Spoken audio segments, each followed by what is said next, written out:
Welcome to today. We are having a FOMC specific live trading session explaining the price movements, explaining directly how price is affecting QQQ specifically. That is our ticker that we are currently trading. Up here in the corner, you can see the symbol QQQ is in our search bar. And so it's on our left side and our right side. These are the 1 hour and the 4 hour of the same chart, and we're going to explain what's currently happening. It is now 3:30 and we're going to watch the price movement for the last 30 minutes of the day, and I'm going to give you my exact strategy and then some struggles of FOMC day and what to avoid and what to take part in, and that'll be it for this video. So number one, today's FOMC, which is a major economic event, at 2:30, which was 1 hour ago. The time is down here. So at 2:30 p.m., we had the actual FOMC statement. And so I'm going to go back and look at 2:30 and see what happened. Exactly at 2:30 is when we had this little push of volatility, or of volume, sorry. And if we go down and we look at our volume bars, it reflects that same thing. We see a lot more green than we do of red, showing that buyers are in control. And we kind of just went up, right? And what was interesting is that we actually exactly topped out at the level 628.7, which essentially is where we stopped Friday. We stopped there Monday, and then we're back there on Wednesday. So the next candle we have is going to determine if we hold past this or if this candle just turns down or what it does. But again, FOMC shifts the market because it is one of the tricky days in which you can have a certain strategy and it completely invalidates what you normally would take. So your strategy and your setup would be normally, let me just give my for example. So I trade ranges. Ranges are where price is bouncing in, literally.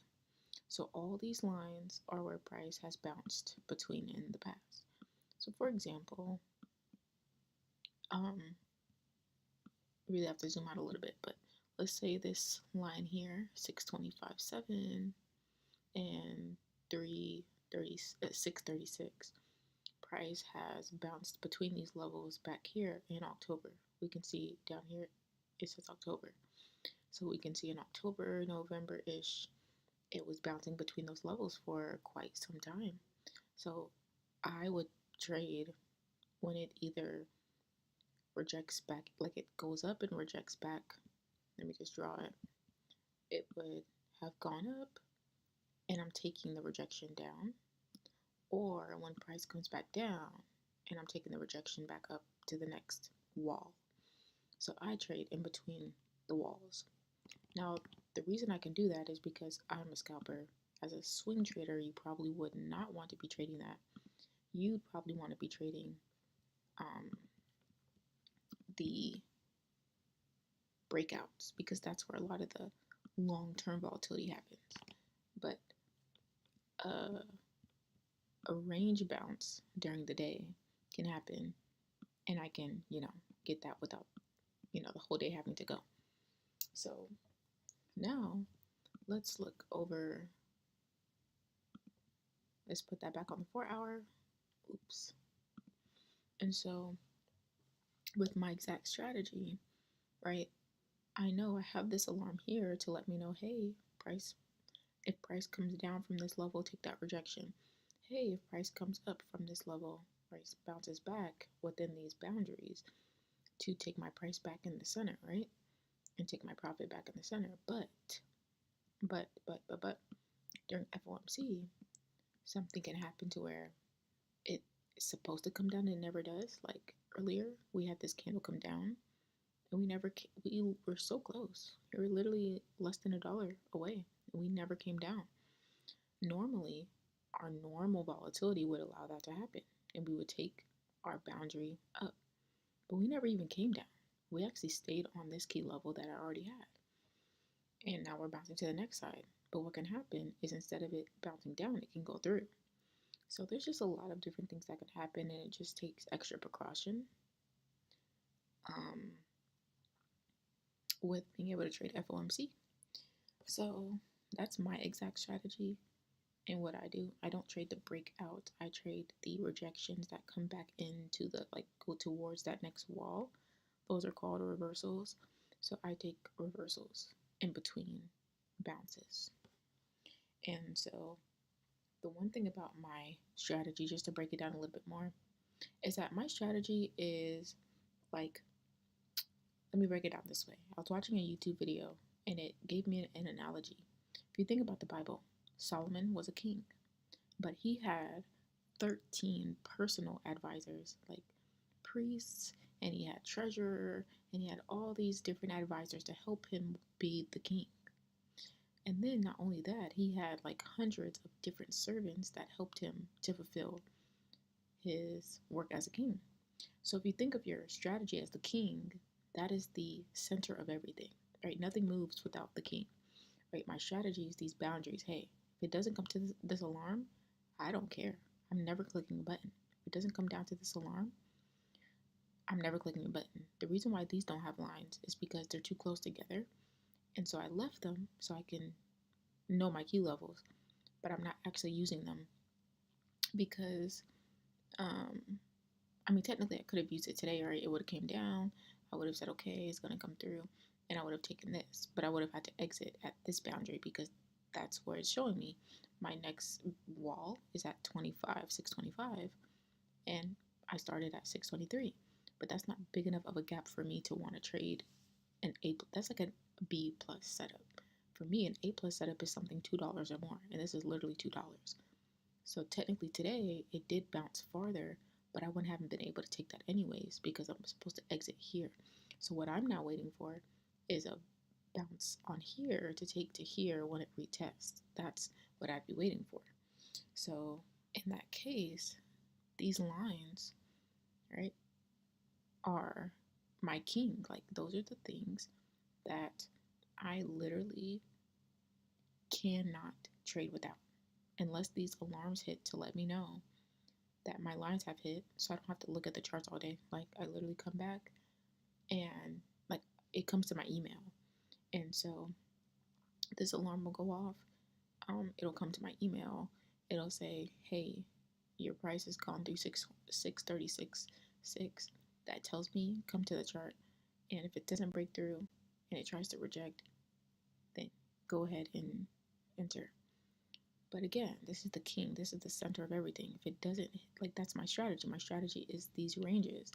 It's this range, right? And so that's the thing. But what about all my advisors to help my trade and strategy play out? That is going to be candlesticks. That is candlestick strength. That is other types of market structure, like continuations, being able to read those, being able to read candlestick patterns. All those things are my little advisors. So that was just a really cool way of thinking about it. I think the guy, I'm gonna get his name. His name is, well, he doesn't use his name, but Live Free FX on YouTube. I was watching one of his videos and I thought about that. I was like, wow, like, this is my strategy, but my actual confirmation and confluences are just things that confirm that you should enter or exit. Basically tells you how long to stay in or when to enter a trade.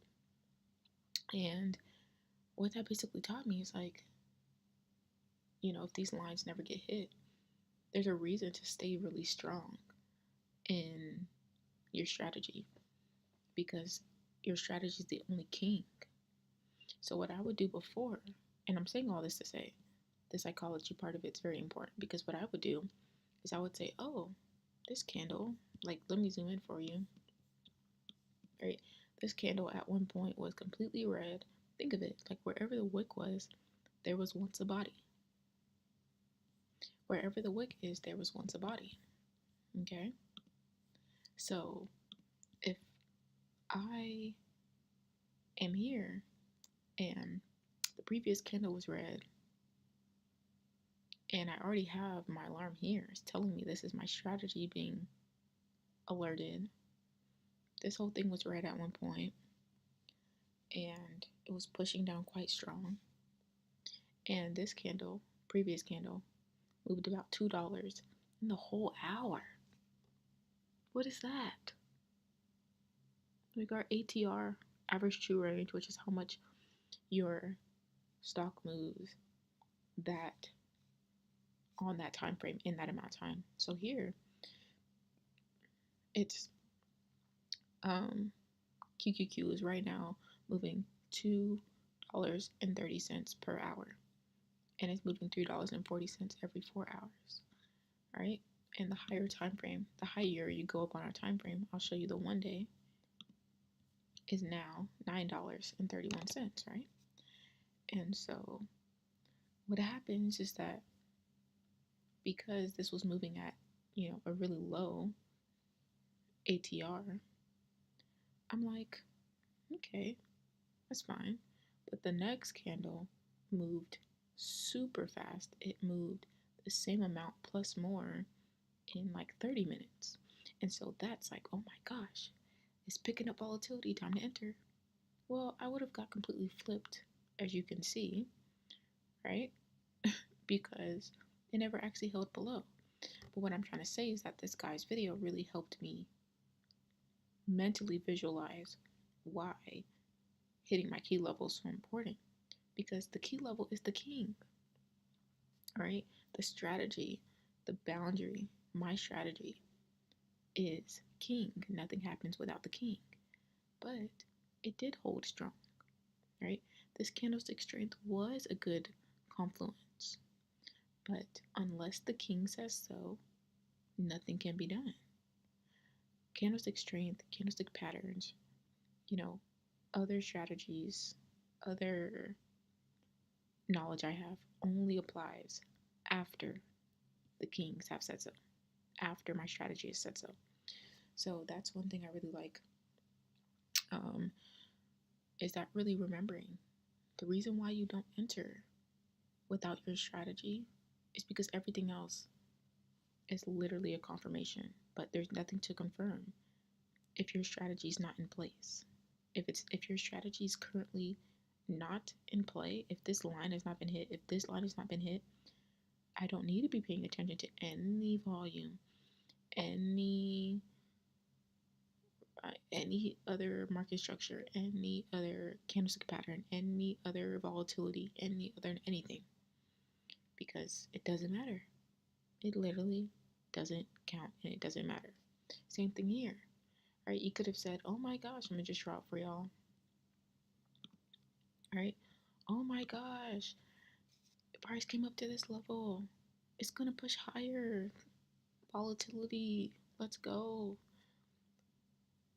Well, if your strategy is to trade the break, or let's just say like to trade a breakout of a resistance, right? Price is resisting here, and it sat here. This candle actually sat here for like 20 minutes.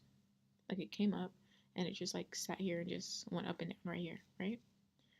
What that means is you would have entered the trade because it was showing you, it was flirting with your strategy basically. But what you have to remember is that your strategy is king. So whatever resistance it comes to, whatever strength this candle have, whatever news we have is all secondary to what's actually happening. Did it actually break out of your strategy? If your strategy was to break out of this resistance, it's not, okay, then it doesn't matter. And that would have saved you some money because it's 15 minutes in, or 45. No, is that 45? Am I okay? Do I know math? Yeah, 45. I know I'm not crazy. 45 minutes into this candle. And do you see where it's sitting? Right where it started. Okay. That would have saved you some money, especially in power hour of an FOMC day. All right. So, yeah, the next thing I want to talk about is the struggle of knowing that. Oh, honestly, okay, let me talk about it this way. The struggle of knowing enough to know planting bad seeds gets you nowhere.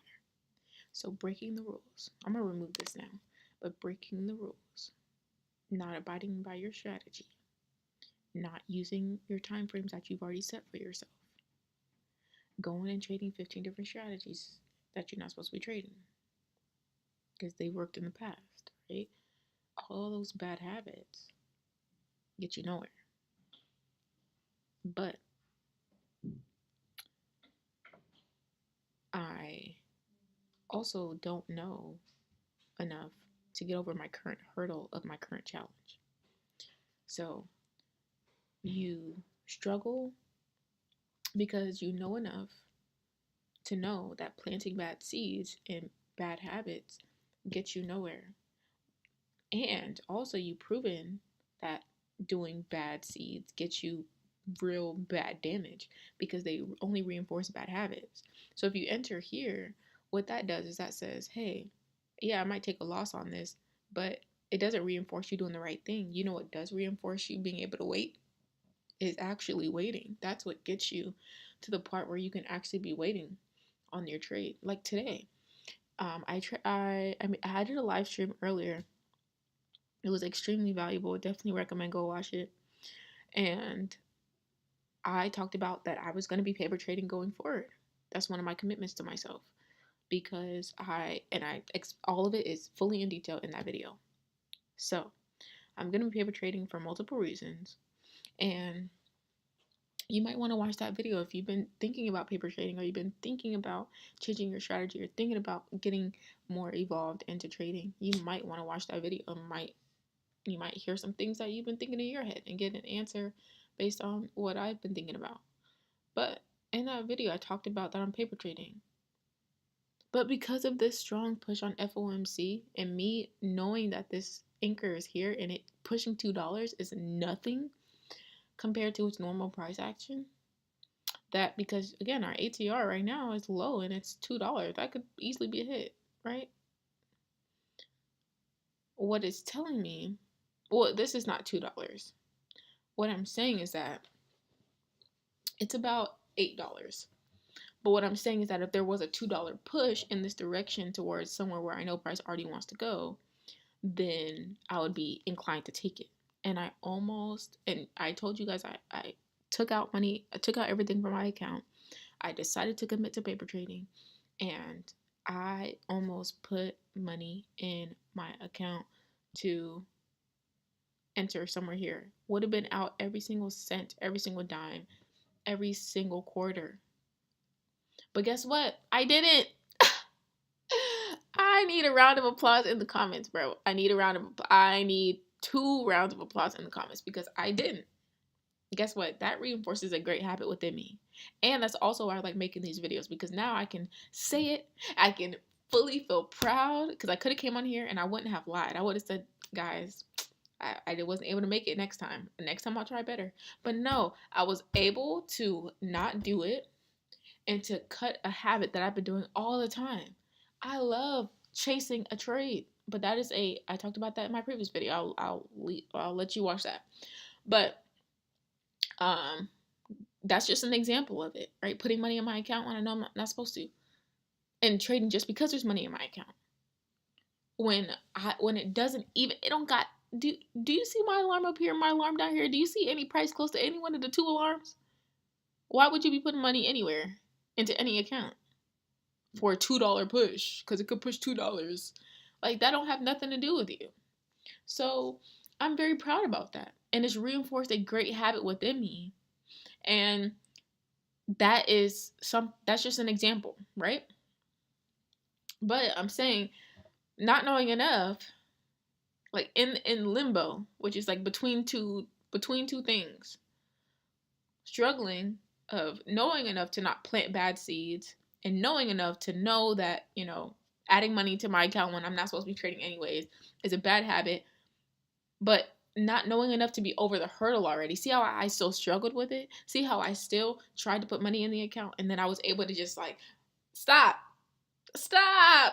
don't do it, don't do it. And I didn't. I need a round of applause for that, by the way. I don't care if this video is up for 20 years. I need round of applause every time somebody hears this. Tell your friends to come put a round of applause in the comments because I really, really, really, really, really outdid my mental race in that. But I know enough to know that choosing to sow good seeds is the route. So I haven't come over this battle yet. I still have some bad habits that I gotta stop doing because I know I can make money because I know how to read a chart. I still could have made money on this. I've gotten to the point where I've tried to finesse 50, 60 cent moves and it be working. But I have to stop riding the edge and I have to say, if you care about trading this much and this is what you want to do with your life, you need to approach it like this is your only option and that it doesn't matter how long it takes to make these good habits, you're going to keep doing it. So that's just what it's about. It's about making these really, really good habits and reinforcing them even when you are still struggling. Because guess what? Between me having bad habits and me being the trader I want to be and the trader you want to be, between those two versions of you and I, there are a ton of other versions. There is a version that does it, but then backs out of it. There's a version that tries to put money in their account, but they stop. There's a version that puts money in there, but doesn't put as much as they should have, or as much as they were going to. There's so many levels to it. And then eventually you get to the part where it's no longer your habit. But it's not just going to be an overnight thing. But me not putting money in my account and turning around from this bad habit and turning away from what I've been doing is in the direction of a good seed. So, again, one way to really solidify you being able to reinforce a good habit is that to back out when you know you're doing something wrong. We all have this mental habit of like, oh, I know I'm chasing this candle, but let me just stay in because it might work out. What if it works out? Well, guess what? What if it does work out? Now you've reinforced a bad habit. Just get out. Like, back out simply off the strength that it's a bad habit that you don't want to reinforce. If you wouldn't do it twice, don't do it once. That's the rule. That's the mental aspect that we're on. And we have 7 minutes left in this market. And so we're still going to be watching this, right? You see how it just turned around? Nobody should be in this type of market. And if you didn't know, these markets are not even made for day traders. That's why we're not supposed to make money every single day. We can if we're finessers. You and I both know. It's a lot of finessers out here. But that's not sustainable as far as doing this long term. And so if you don't want to be a candle chaser no more, make sure to subscribe to my channel because I'm telling you I'm doing the hard work and then I'm coming and telling you everything I'm doing. Okay? So that's one way. Backing out of something when you know you're doing it wrong. The next time I think of loading my account, guess what I'm gonna do? Because I'm gonna always have personal money. Duh. Like that, I'm always supposed to have personal money. Everybody has a few dollars. But if I'm always going to have personal money, does that mean I'm always going to load my account when I see something and I'm chasing something? I hope not. So it's up to me to build a ability in myself to not do that because the money's always going to be in my bank account to move. So who's going to stop me? Who's going to stop me? It's me. I have to stop myself from doing it because the ability to break the rule is always going to be there. The wiggle room to break a rule will always be there, but it has to be up to you to be able to actually not break it. The next way to do this is by journaling.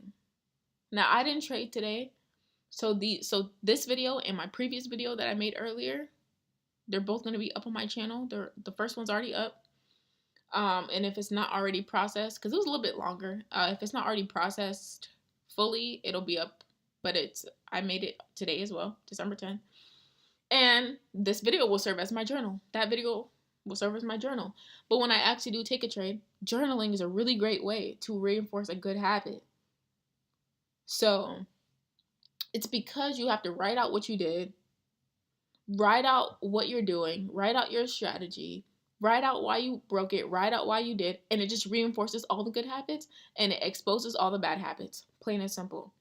And so when you keep doing the trading, when you keep trading, but without the journaling, you're essentially saying, I'm good, I'm straight, I can do this on my own. I don't need to be exposed I don't want to expose any of my bad habits. I don't need to reinforce any of my good habits. I got this under control. All my good habits are mine to keep. I'm never going to do any backsliding. And all my bad habits, it's okay. They're never going to hurt me. Okay, cool. That's a very dangerous mindset to be in, to think that you're untouchable in that way. That your good is always going to be good and that the bad is never going to catch up to you. That's a very dangerous place to be in. So the reason that you got good when you started journaling is because of the journals, because you were exposing the bad habits and you were reinforcing the good ones. Period. That's what journaling is for. Those two reasons. So if you're trading and you start getting really, really good at your mindset and at your strategy and etc. because you're journaling, why would you abandon the journal? Why do you think abandoning the journal is a good option to be doing? Why do you think that's a choice? It's because you think it was you all along, and that is ego. So when you stop journaling, just know your ego and your pride is in the front seat. Because the thing about it is you got good because you were journaling, because the trader you want to be is already in you. But it is not you. It's in you. And when you expose all the bad habits and you're constantly cleansing your mind of them and you're constantly reinforcing good habits, that is the great trader in you. But it's not just you. It's you plus the journal. It's you plus the good habits. It's you fixing the bad habits along the way. That's what it literally is about. So what happens when you're journaling is you get this strength of, oh my gosh, I know what I'm doing. You get this intense clarity on your trading. But then guess what? When you stop journaling, you stop feeding that strength. Because now you're not exposing those bad habits every day. You're not working on those bad habits every day. You're not working on continuing to reinforce those good habits every single day.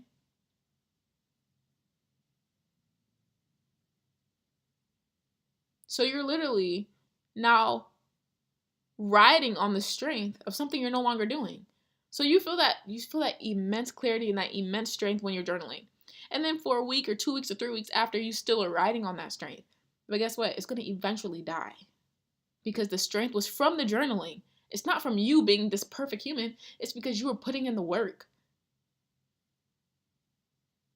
It's because you were choosing to expose all the bad habits every single day. You were choosing to make sure that you were following your rules every single day. You were choosing to not let yourself slack every single day. Okay? So when you choose strength by continuing to journal, that is where the best trader in you comes out. But you have to remember, it was in you. The good trader is in you, but it is not just you. It's you plus all the things you're doing to make sure you're staying with your strength. And guess what? Everybody runs back to journaling when they start losing. You ever think about how when people are doing stuff they're not supposed to, like let's say you're drinking too much and you get really, really drunk and you're like, God, if you could just deliver me and I don't die from drinking all this, I'm going to just make sure I never drink again. That's something I've heard a lot in multiple different parts of my life from different people. And guess what they always tell me after that? Oh, well, I kept drinking. And what do? When they go back and they start drinking heavily again and they are back in a bad situation, they go do what? Run back to God. right? When you are sober and you're cool and you're nice and you feel like you got everything under control, you're not worried about what God got to say about nothing. But when you're back in that bad situation, that's the first thing you run to. Same thing with trading. When you're on a good streak and you're lit, you're green, you're fine, you're cooling, oh, you're not journaling nothing. But as soon as you start losing 2, 3, 4, 5 losses in a row, oh, you're gonna go back to that trading journal every single time. So just don't have to go back to the trading journal. How about we just not have to go back to the trading journal? How about we just keep journaling because we want to be reinforcing our good habits and getting rid of and exposing all of our bad habits every single day. That's who we should want to become, and that's definitely what path I'm on as well. So slowing yourself down is probably the hardest thing to do in trading, especially when you've been trading for a while. It's one of the hardest things